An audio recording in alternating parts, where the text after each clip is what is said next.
Et salut à toutes et à tous, c'est Akatsuki, on se retrouve pour un nouveau profil sur les Chroniques oubliées Fantasy. C'est parti, cette fois nous allons nous attaquer au rôdeur.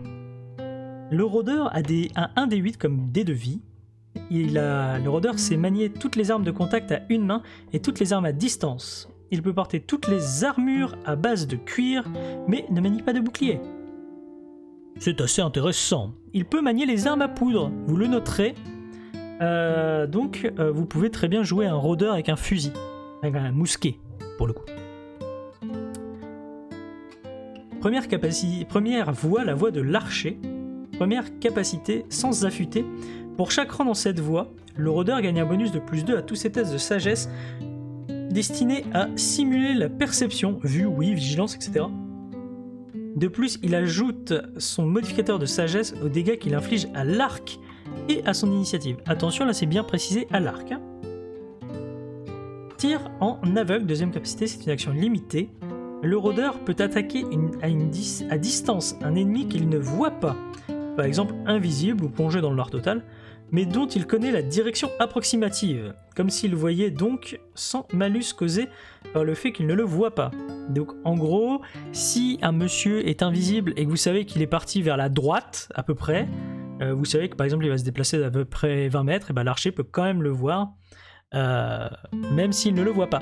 Voilà, enfin, il peut lui tirer dessus, même s'il ne le voit pas, donc vous dites « Ah, il est parti sur la droite, il doit être à peu près là, je tire », et si vous touchez, le MJ dit « C'est bon, tu l'as touché », mais le MJ n'est pas obligé de dire « Il est là », d'accord ?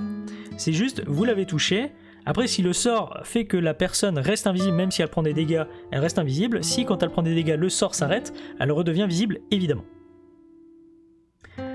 Troisième capacité, tir rapide, c'est une action limitée.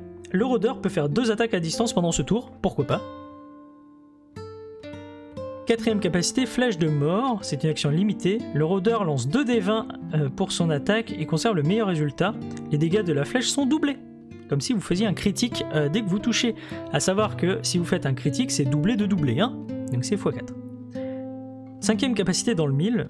Pour une attaque à distance, le rôdeur peut choisir d'utiliser un des 12 en attaque au lieu d'un des 20 habituel. Ajoute normalement ses scores d'attaque à distance. Si l'attaque est réussie, il ajoute 2d6 dégâts. Cette capacité peut être utilisée avec tir rapide ou flèche de mort. Le bonus de 2d6 dégâts n'est pas doublé, bien évidemment. Parce que sinon, voilà, vous imaginez un critique, plus et plus et plus sur Canal+, le monsieur, vous lui balancez plus une flèche, vous lui balancez un missile. Deuxième voie, la voie du compagnon animal. Le rôdeur obtient un loup pour compagnon animal dès qu'il prend au moins un rang dans cette voie. Première capacité, odorat. Le loup du rôdeur détecte les odeurs des animaux et des créatures là où ils sont passés. Le rôdeur obtient un bonus de +5 au test de sagesse pour pister et suivre des traces. Deuxième capacité, surveillance. Le loup est constamment sur ses gardes. Le rôdeur a donc un temps d'avance quand les ennemis essaient d'attaquer par surprise. Il obtient un bonus de +5 au test de surprise en sagesse et en initiative. Lorsqu'il est surpris, il peut faire une action simple à distance, une attaque simple à distance, avant que ne débute le premier tour de combat, parce que vous savez que vous vous faites attaquer avant que ça n'arrive. Troisième capacité, combat. Le loup du rôdeur peut désormais se battre, comme un véritable personnage. Il attaque en même temps que le rôdeur. Donc, vous n'avez pas... il ne peut pas combattre avant d'avoir atteint le rang 3. Alors, il a une initiative de 13, une défense de 14, PV le niveau du rôdeur x4, attaque au contact niveau du rôdeur, les dégâts c'est 1 des 6 +1, il a +1 en force, +1 en dextérité, +1 en constitution, -3 en intelligence, +2 en sagesse, -2 en charisme. Voilà. Quatrième capacité, empathie animale, c'est une action limitée. Le rôdeur peut parler aux animaux, il peut également communiquer avec son loup par télépathie et le guérir à distance en dépensant ses propres PV. Un PV pris au rôdeur soigne un PV au loup. Cinquième capacité, l'animal fabuleux. Le loup du rôdeur devient un spécimen particulièrement puissant, un mâle alpha. Initiative 13, défense 16, PV niveau du rôdeur x4, attaque niveau du rôdeur +2.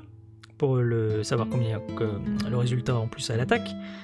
Ses dégâts, c'est 1d6 plus 3, force plus 3, dextérité plus 1, constitution plus 3, intelligence moins 3, sagesse moins 2 et charisme moins 2. Alors, vous pouvez aussi avoir une voix du monteur d'ours.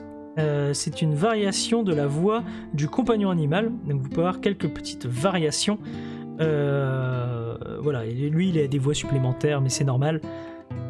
Le rôdeur obtient un jeune ours noir pour compagnon animal dès qu'il prend au moins un rang dans cette voie. Donc si vous voulez pas un loup, vous pouvez avoir un ours.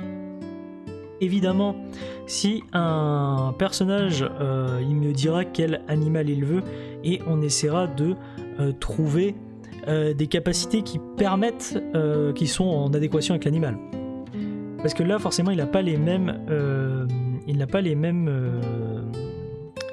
attaques. Première capacité, impressionnant. L'ours n'est pas dressé à attaquer, mais les interlocuteurs du rôdeur ne le savent pas. Aussi gagne-t-il un bonus de plus 5 à tous ses tests d'intimidation lorsque l'animal est à ses côtés. L'ours n'attaque que pour se défendre s'il est blessé. 2. Deuxième capacité, dressage. Le rôdeur a dressé l'ours. Il peut lui faire des numéros comme marcher sur ses pattes avant de porter un objet en équilibre sur son museau. Cela peut lui permettre de gagner un peu d'argent dans les villages, 2d6 PA en 2d6 minutes. Il peut aussi faire croire que l'ours l'attaque et simuler un combat. Pourquoi pas. Troisième capacité, le combat. L'ours du rôdeur peut désormais se battre comme un véritable personnage. Il attaque en même temps que le rôdeur. L'ours noir, initiative 13, défense 14, PV niveau du rôdeur x5, attaque au contact niveau du rôdeur, dégâts 1d6 plus 3, force plus 3, dextérité plus 1, constitution plus 3, intelligence moins 4, sagesse plus 2, charisme moins 2. Il a l'empathie animale en quatrième capacité, c'est une action limitée. Le rôdeur peut parler aux animaux, donc ça c'est exactement la même chose qu'avec le loup.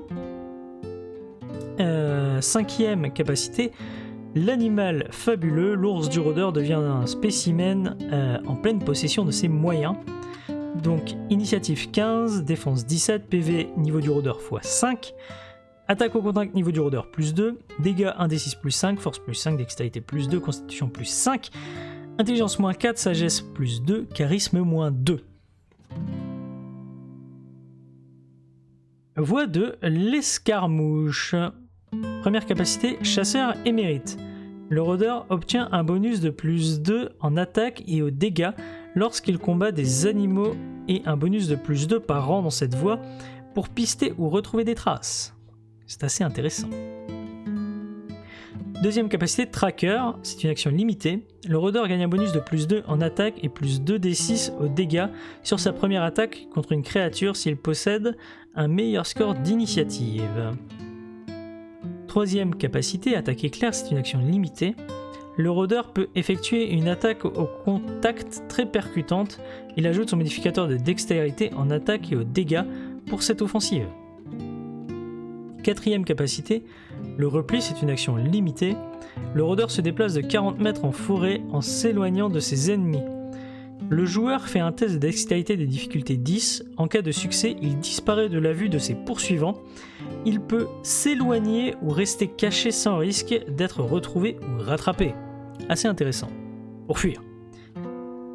Cinquième capacité, une dextérité héroïque. Le rôdeur augmente sa dextérité de 2 et peut désormais utiliser 2d20 quand on lui demande de faire un test de dextérité.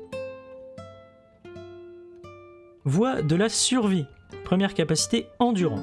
Pour chaque rang dans cette voie, le rôdeur obtient un bonus de plus 2 sur tous ses tests de constitution destinés à résister à la fatigue, aux intempéries et liés de manière générale à la survie en milieu naturel. C'est assez intéressant car on va jouer avec ça.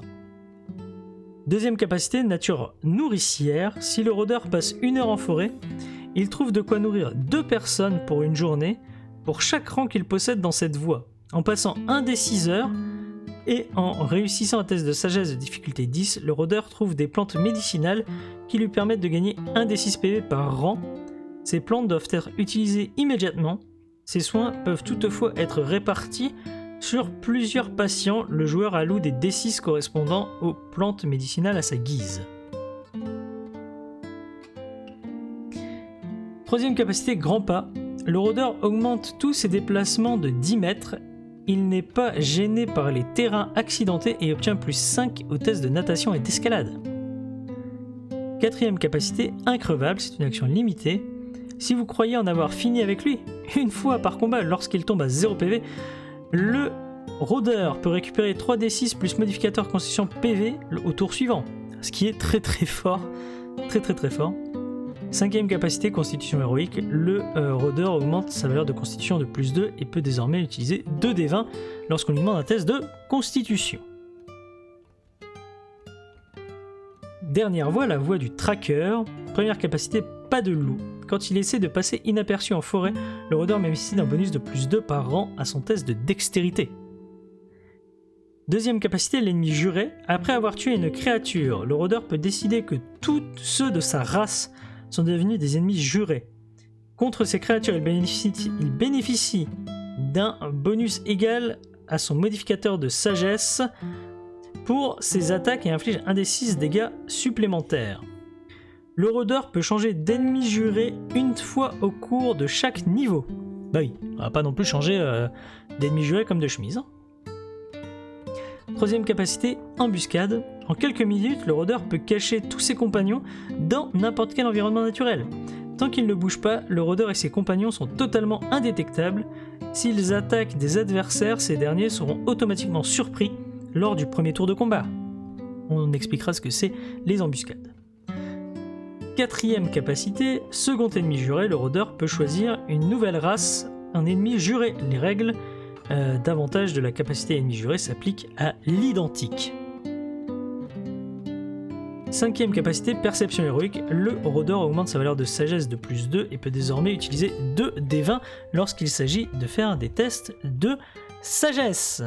Voilà qui met un terme au rôdeur. On se retrouve très bientôt pour un nouveau profil de Chroniques oubliées fantasy. Je vous souhaite à toutes et tous une excellente continuation. Allez, bye bye.